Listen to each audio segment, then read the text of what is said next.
Hello everyone, welcome back to QuickRevise. Today we're going to start our third chapter, Mass and Weight, and this chapter is relatively small, so this is going to be covered in one video. So let's start. Okay, so let's start. The first thing that we're going to talk about is mass. Mass is the amount of matter in an object. The SI unit of mass is kg. This first line is the definition for mass, and I hope that you can memorize this because this is like basically free marks in your exam. You need to remember that the SI unit for mass is kg or kilogram. Okay, so the next thing that we're going to talk about is inertia, and inertia is also related to mass. So inertia is the ability of a mass to resist a change in motion. Now what this means that if there's a mass, if it's in motion, it will remain in motion until an external force acts upon it. Or if a mass is stationary, it will remain stationary until an external force acts upon it. So for example, in the first example here, we've got this ball, and this ball is stationary. If we try to move it, it's going to resist. It's going to try to remain stationary. This resistance to change is inertia. In the second example here, we've got a ball which is already moving. Now if we try to stop this ball, if we try to make it stationary, this ball is going to resist that change. It will want to keep continuing to move. Now this resistance to change is inertia. So in exam you get questions like this: which property of an object resists a change in its state of rest or motion?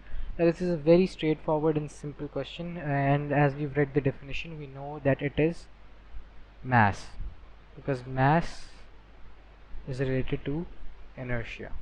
Okay, so the next thing that we're going to talk about is the difference between mass and weight. These two terms have been used very confusingly in our life, so it may seem a bit confusing, but this is very simple. So mass and weight are both connected. Okay, mass is the amount of matter in an object, as we've talked before, and weight is the downward force caused on that object caused due to its mass.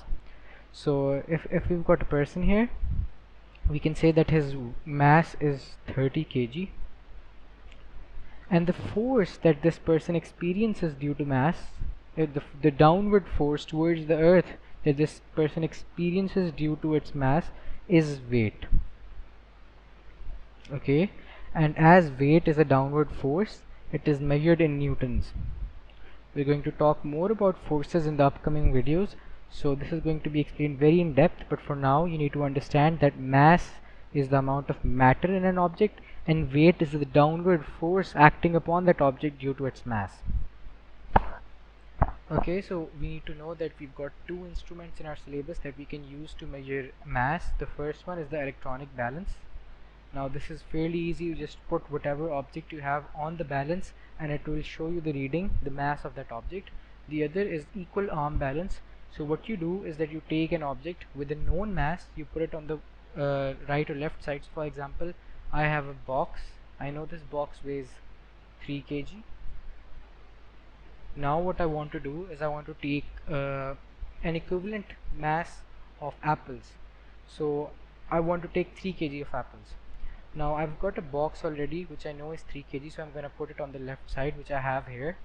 Now I'm going to start putting apples on the right side, and I'm going to keep putting them until the both of the arms are balanced. They're both level, on the same level.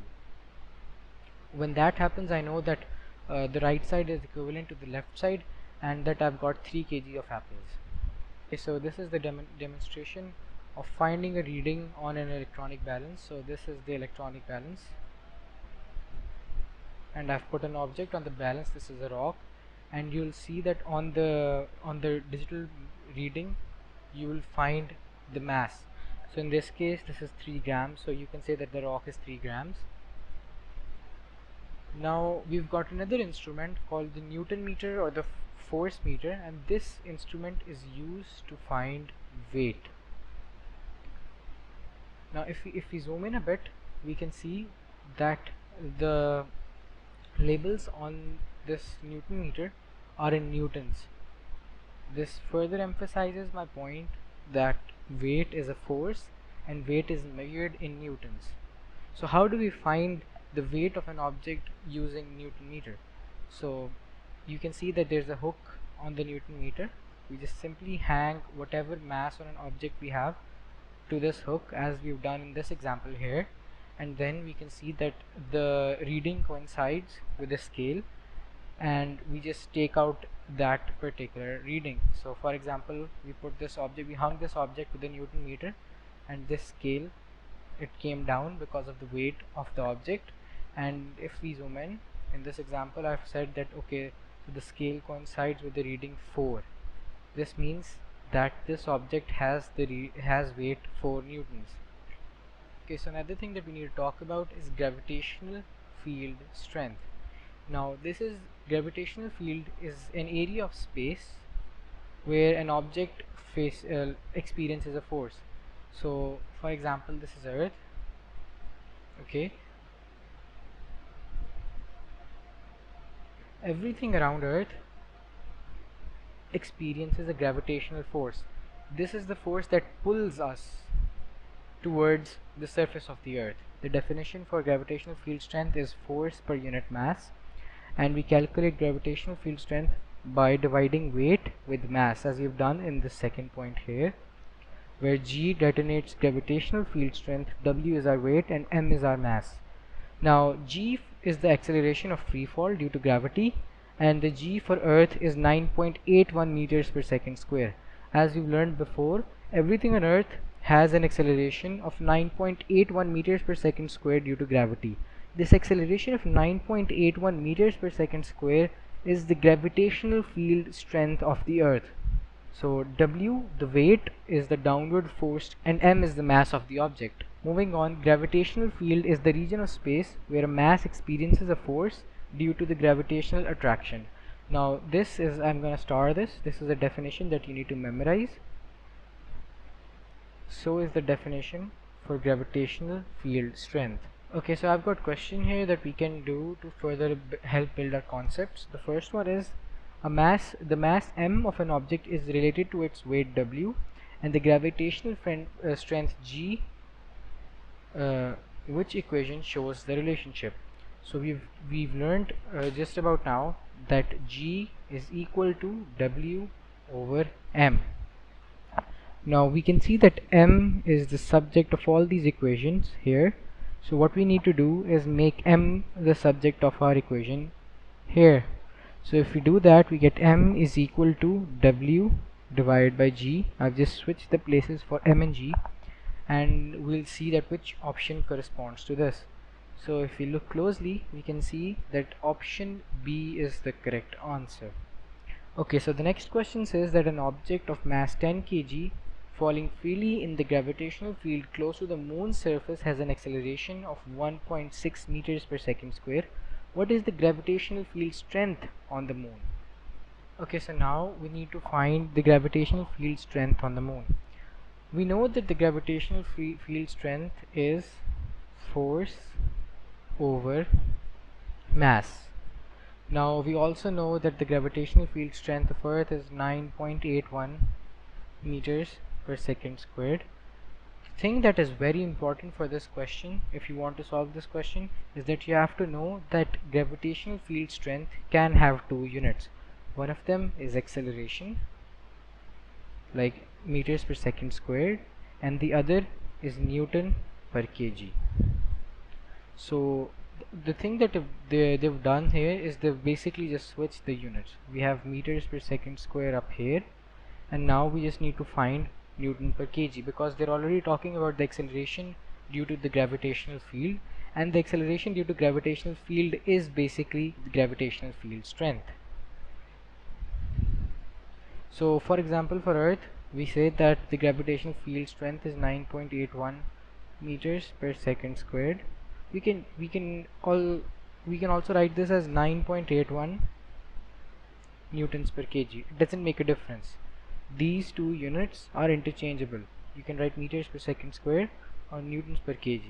Now if you look at the question, we can see that they're talking about the acceleration on the moon's surface due to gravity as 1.6 meters per second squared. So we just need to switch the units.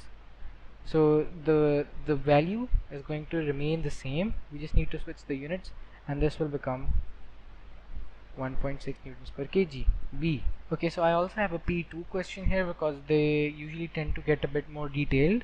So let's start.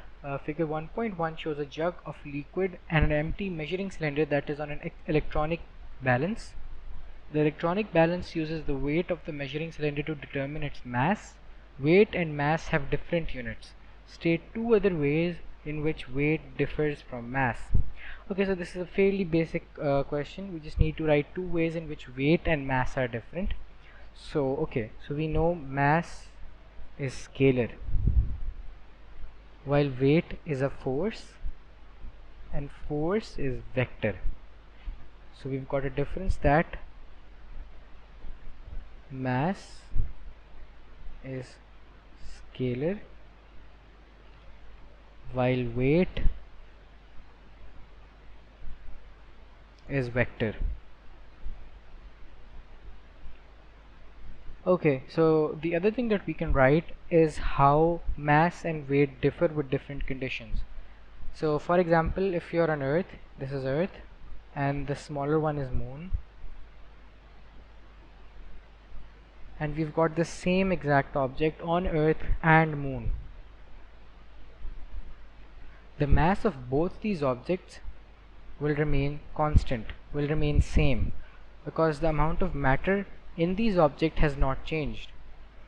But if we talk about weight, the weight of both these objects will differ even though they're identical. Why? Because of the gravitational field of Earth and Moon. The gravitational field of Earth is stronger, so the object on Earth will experience more force, while the gravitational field on Moon is weaker, so the object on the Moon will experience less force, and this will give different weights for the same object on different planets. So the weights will be different. So what we can write here is that mass remains constant while weight may differ for different gravitational fields.